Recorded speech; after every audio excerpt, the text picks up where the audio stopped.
الله u naxariistay waxaa maanta magaalada Muqdisho ku geeriyooday Cabdikariim Faarax Qaari Cabdikariin Jiir oo ahaa abwaan iyo la xamiistay caan ah oo bulshada Soomaaliyeed si weyn u yaqaaneen.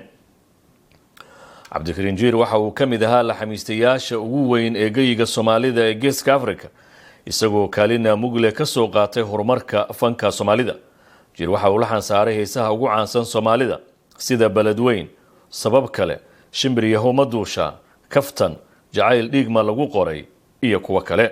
Cabdikariim Faarax Qaari wuxuu kaloo la xansaaray sidoo kalena qayb ka ahaa ku luuqaynta heestii Ergadii Furqaan oo ahayd mid aad u dheereed waxaana nabi ammaankan qaybtii uu ku luuqeeyay ka mid ahayd.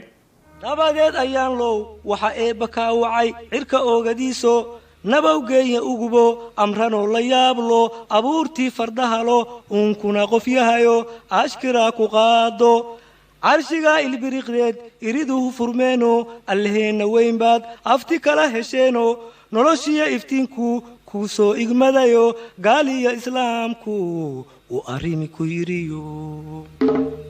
Allahumma salli wa sallim ala sayyidina Muhammad wa ala ali sayyidina Muhammad. Allah u naxariistay geerida Cabdikariim Jiir waxaa ka tacsiyay madaxweyne Farmaajo, ra'iisul wasaare Roble iyo waliba madaxweynayaashii hore ee Soomaaliya.